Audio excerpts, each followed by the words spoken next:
ভাইরা আছেন তারা মঞ্চে মিটিংটা চালাবে এবং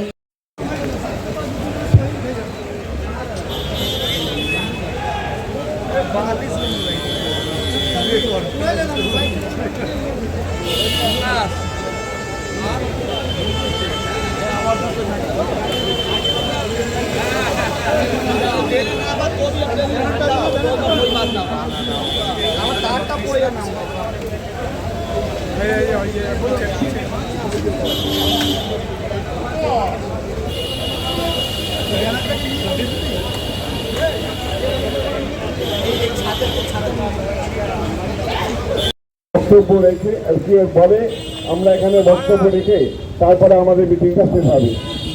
ঋতব্রত বন্দ্যোপাধ্যায়ের নেতৃত্বে আমরা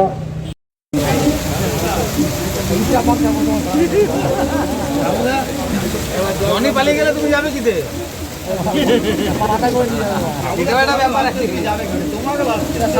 সকালবেলা কি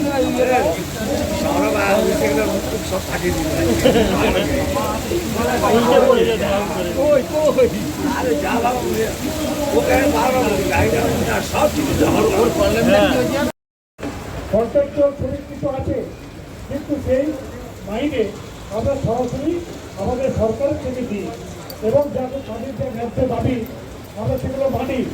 আমাদের যে ফাইন্যান্স ডিপার্টমেন্ট তারা ঠিক করে দিয়েছেন যে যদি কোনো কন্ট্রাকচুয়াল ওয়ার্কার রাজ্য সরকারের থাকে তারা 60 বছর পর্যন্ত তাদেরকে কোনো ছাঁটাই করা যাবে না। তাদের প্রতি বছরে ইনক্রিমেন্ট হবে, তারা নানা সুযোগ সুবিধা সেগুলো তারা পাবেন। তাই একদিকে মমতা ব্যানার্জি আর আরেকদিকে কেন্দ্রীয় সরকার শ্রমিকদের প্রতি বঞ্চনা যদি আপনি দেখেন তাহলে দেখবেন একদিকে মমতা ব্যানার্জি শ্রমিকদের জন্য অসংগঠিত শ্রমিক 2011 সালে যখন বামফ্রন্টের সরকার ছিল 22 বছর বাড়েনি, টাকা বাড়েনি। মমতা ব্যানার্জি ক্ষমতায় আসার পরে প্রথম মাসেই 3 গুণ বাড়িয়ে দিয়েছিলেন। বর্তমানে মিনিমাম 10,000 টাকা পায় যারা অসংগঠিত শ্রমিক।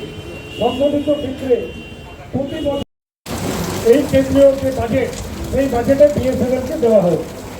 কিন্তু অদ্ভুত ব্যাপার, আগে কোনো কাজের জন্য ঠিক করার তো যে কজন শ্রমিক কর্মচারী দরকার, এখন সেই কাজ শ্রমিক কর্মচারী হিসাবে হচ্ছে না, স্কোয়ার ফিট হিসাবে হচ্ছে। অর্থাৎ বিল্ডিংটা কত স্কোয়ার ফিট, সেই স্কোয়ার ফিট হিসাবে যারা ঠিকাদার তারা রেট দিচ্ছে এবং এত কম রেট যে সেখানে যতগুলো শ্রমিক কাজ করে তার অর্ধেক শ্রমিকও কাজ পাবেন না। লড়াইয়ে যিনি সংগ্রামের বর্ষা ফলকের মতো নেতৃত্ব দিয়েছেন তিনি আর কেউ নন, তিনি হচ্ছেন স্বপন সমাদ্দার। স্বপনদার নেতৃত্বে এরকম হয়েছে, আমার স্বীকার করতে কুণ্ঠা নেই। ডেট পাওয়া যাচ্ছে না, অন্য প্রোগ্রাম চলছে। স্বপনদার সকালে বলছে যেভাবে হোক ডেট করতে হবে। আমরা আজকে এখানে বেঙ্গল চেম্বার অফ কমার্সের সামনে, ইন্ডিয়ান জুট মিল অ্যাসোসিয়েশনের সামনে জমায়েত হন, কারণ কেন্দ্রের সরকার রাজ্যকে ভাতে মারবার চক্রান্ত করছে। আমাদের রাজ্যের চটকলগুলিতে ইতিমধ্যেই শীত কমে গেছে।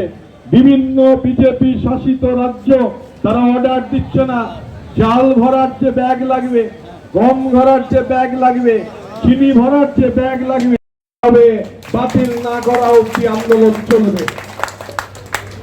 এবং এই সমস্ত কর্মচারীদের অবিলম্বে নিতে হবে। এখন আর পয়সা নেই অজুহাত চলবে না।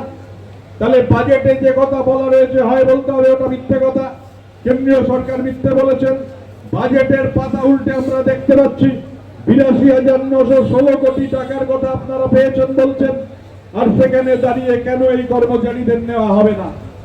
26 দিন কাজ এক্সিকিউট করতে হবে, টেন্ডার 26 দিনের কাজ, 26 দিনের কাজ দিতেই হবে। ঠিকাদারের মর্জি মাফিক 10 দিন, 12 দিন, 15 দিন, 16 দিনও চলবে না।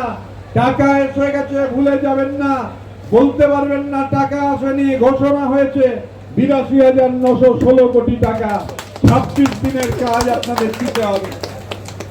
টাকা ঠিকাদাররা দিচ্ছে না, এরপরে যদি টাকা না দেওয়া হয় ঠিকাদারদের বাড়ি ঘেরাও করে আমাদের কর্মচারীরা বসে থাকবে। টেন্ডারে রয়েছে, টাকা দিতে হবে। আপনারা সব একসঙ্গে হবে না। এর আগে আমরা যতবার গেছি বলেছেন টাকা নেই, এখন তো দেখা যাচ্ছে ৮২,৯১৬ কোটি টাকা পেয়েছেন। সুতরাং এই টাকা ফেরত দেওয়ার ব্যবস্থা করতে হবে। সমস্ত যে ডিউ রয়েছে, সমস্ত ডিউ, এই সমস্ত ডিউ কন্ট্রাকচুয়াল ওয়ার্কারদের, ইলেকট্রিক্যাল উইংস এর এই ডিউ কড়ায় গন্ডায় বুঝিয়ে দিতে হবে। টাকা নেই বলে আর পার পাওয়া যাবে না। নীতি এবং টিচাররা ভারতবর্ষের মানুষের প্রতি তারা যে অন্যায় করছে, এই যে শ্রমিক সংগঠনগুলো যারা তাদের বিভিন্নভাবে আইনে আটকে রাখছে, তাদের গণতান্ত্রিক অধিকার কেড়ে নিচ্ছে, এবং আপনারা দেখেছেন সরকারি প্রতিষ্ঠানগুলো কীভাবে বিক্রি করে বেসরকারিকরণ করছে, এবং বেসরকারিকরণ করার পরে কর্মী ছাঁটাই করছে, তাহলে কর্মীদের পেটে লাথি মারছে। ভারতবর্ষে বেকারত্ব বেড়ে যাচ্ছে, আর তারই প্রতিবাদে আমরা লড়াই করছি। বাংলার মাননীয় মুখ্যমন্ত্রী মমতা বন্দ্যোপাধ্যায় এই কেন্দ্রীয় সরকারের ভ্রান্ত সম্মতি মানেনি। আমরা যেমন ধরুন এরা বলছে 12 ঘন্টা ডিউটি করতে হবে, বলুন তো মে দিবস সৃষ্টি হয়েছিল 8 ঘন্টা কাজের দাবিতে, আজকে সেটা তারা বিলুপ্ত পথে নিয়ে যাচ্ছে। আমরা বলেছি শ্রমিকদের কাজ 8 ঘন্টায় ডিউটি করতে হবে, এবং যদি অতিরিক্ত কিছু করতে হয় তার জন্য তাকে ওভার টাইম দিতে হবে। আর কেন্দ্রীয় সরকার বলছে 12 ঘন্টা মিনিমাম ডিউটি করতে হবে। তো এই নীতি আজকে